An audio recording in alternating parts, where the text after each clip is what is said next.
believe In love. you believe in love? I believe in love, really. Okay, Miss Lover Girl. I've experienced love. I've experienced very good love. Like Oh, recently. I'm actually very happy about it. like, that's lovely. I really would love to. Oh, in the comments, if you tell me about the story. Oh, okay.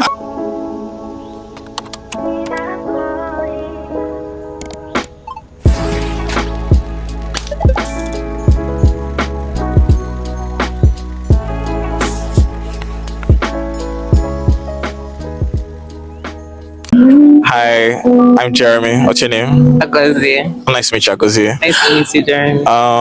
What did you want to talk about today?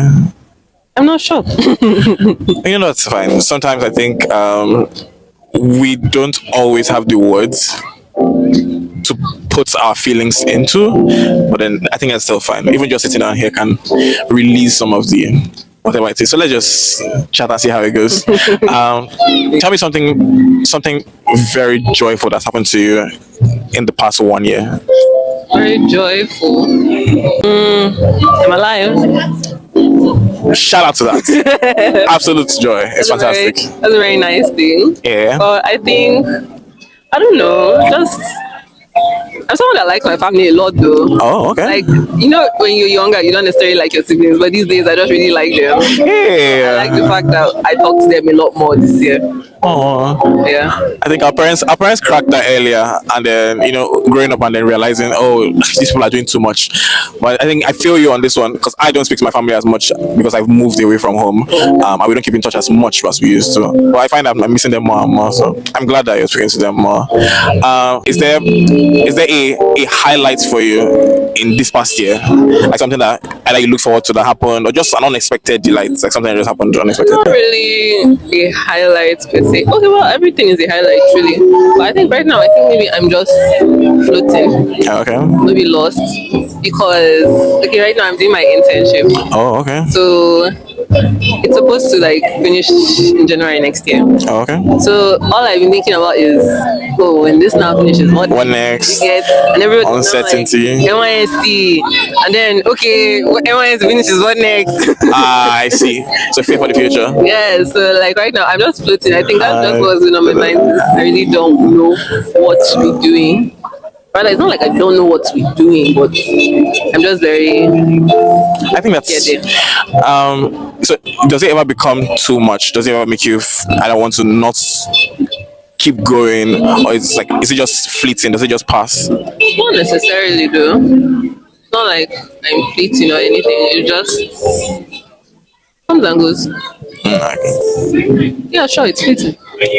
Does it help that you talk with your family more? Like, do they help with easing the feeling of uncertainty? Yes.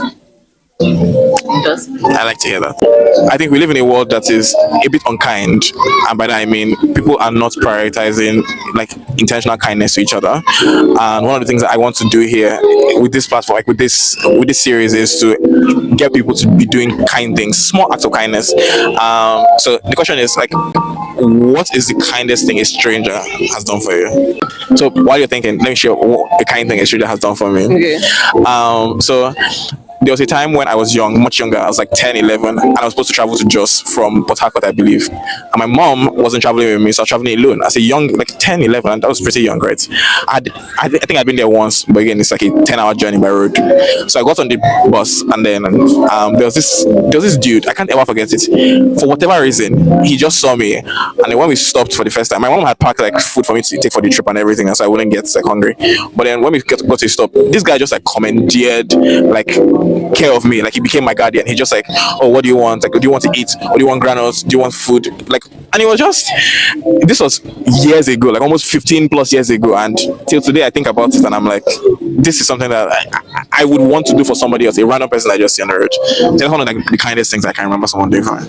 So about you? Can't think of. Okay, so alternate question, what's the kindest thing you have done for a stranger? I can't really say.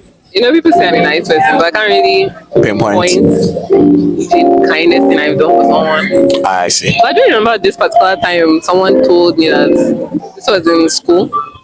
These things you don't necessarily know. It's someone that's telling you what you're doing. So this time I was in school, there was this girl that had just transferred into my class at the time. And what had happened was she's new. You know, when you're new, you don't necessarily know everybody. Yeah. And you don't even know who your own set mates are, you get. And you know, people start doing this seniority thing where they just obviously, okay, you know, like when you're fetching buckets and things like that. Yeah. Seniors will come and chance juniors and say, you know, this type of thing, they'll just chance you and just fetch a bucket. Yeah. Something like that. So in the situation, this girl had come to fetch her buckets, but I had already known she transferred into my class. Okay. And when I saw, you know, she's shy, she's quiet, she's not really talking. So I had seen my own classmates coming and chancing her fetch buckets. And at the time, like, it didn't make sense to me. So I remember, not really, I didn't remember it. It was her telling me, she was like that I had just come and started flaring up at everybody. Don't I know that she's your classmate? Why are they chancing you things like that? Yeah. Till now, sometimes I think back at it and I'm like, oh wow, did I actually say that? But this isn't really the first time someone has told me I've done something like that. So you see, this is exactly why I want us to breed a culture, like a culture of kindness. Because see the way you don't remember what you did to this person or did for this person, and then they're the one coming to tell you that, oh, this thing you did for me was really nice. I think kindness accumulates. I think when we do kind things intentionally, like it moves on to, like, it transfers to someone else. We are breeding a culture where, oh, I was done kindly and therefore I should do kindly to someone else. I imagine that it should inspire that girl to either in similar situations like stand up for somebody else as well. And that's exactly what I really want us to do, like intentional kindness. And given that you're describing yourself as a nice person, all I would want you to do now is to be a bit more intentional, like more, not like, be more mindful about doing something kind for someone. Like, oh, I see you in this situation and it's actually a kindness to help you out, and maybe not for, obviously not for, like, you know, for clicks, but I think doing little acts of random kindness really just makes the world go around. okay. So I'm going to give you a couple of like sentence starters, and what I want you to do, don't think too much about it. Literally like 2 seconds. The first thing that comes to your mind, just complete the sentence. Okay. We can, if any of them is especially interesting, we can talk about it. But otherwise, we just run through it. Okay. So, the 5 of them. Okay. Number 1. Sometimes life feels.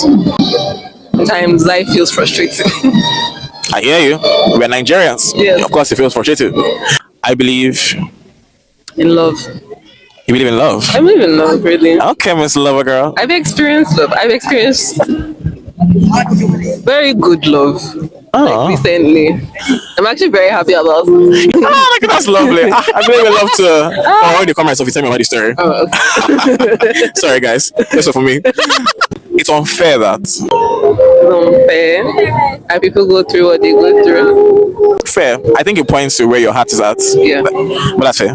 Yeah. So you already talked about love, but love is Kind. Love is kind. Love is indeed kind. Last one. I want Money. homosexual. Love it. Okay. So I know you said at the beginning that you didn't know, like, what you didn't have anything particular you want to talk about, but was there something that made you want to sit when you saw the sign? Not necessarily. Maybe there are a lot of things I would probably think about to say, oh, let me say this or let me say that. But there isn't anything in particular. A lot of things run through my head. So Yeah. I'll be like, oh, I can come here and talk about this. But then I'm like, necessary. I mean, that's what we're here for. Last thing. So speaking of like kindness, one aspect of kindness I think is gratitude. Who is one person that you don't feel like you've thanked enough, and what did they do? My dad. Oh, shout out to the big man. What did he? I mean, what has he not done? What has he not done? Exactly. I would say my parents, actually. Yeah. Well, shout out to mommy and daddy Agozie. No, they're just very, I don't know. They don't have a thing that you know that, oh, if you're in trouble, you just go and Yeah. text and they can bail you out, things like that. Yeah. But my parents are very patient with me. Too patient to me, actually. Too patient. Are you the first daughter? No. Oh, I see. That's why they are. Do you have somewhere? Do you want something? Do you have something you want to plug? Something I want to Plug. Like, do you have something that you do that you want people to know about? Oh, no. Oh, okay, you're private. I'm not really private. You know, I want to get into the influencing thing. Oh. But my problem It's posting. You can make that the brand. To be very honest, like, we're doing story time. Like, legit, no No, actually, I think it's one of these things that as an aspiring like creator myself, it's one of the things I've realized where little progress, like little effort, little progress, more consistent, will get you much farther than just trying to think too much about it and then get not the energy to do so much. Like even if it's one post a day, like one story time, like just one random feeling blue today, like it accumulates. I get what you're saying now. You know, the thing now is time. Yeah. Although I'm not even going to lie to anybody, I spend most of my time doom scrolling on Instagram like somebody that has something better to do. It's not like I'm not doing a 9 to 5 or anything though, but like. But you still find yourself doom scrolling. I still find myself doom scrolling, but honestly, just the thought of saying, okay, let me sit down and make content. Because funny enough, like there was a point that I was actually so into it that I bought mics. Like I had microphones in my room, and like I was really saying, yes, I was going to do content. When it now came to the whole, okay, what content am I going to make? That's the problem. Do you want to come and become my co-host? Oh, yes. Oh, well, you guys, on the first episode of Talk to Jeremy, we have a go. Hello. Talk to Jeremy and Agozie. Oh, that would be lovely. But this has very lovely talking to you, Agozie. Thank you so much. Do I have your consent to post this on the internet? Sure. Thank you. What's going on recording all this stuff and not posting? All right, thank you, Agozie.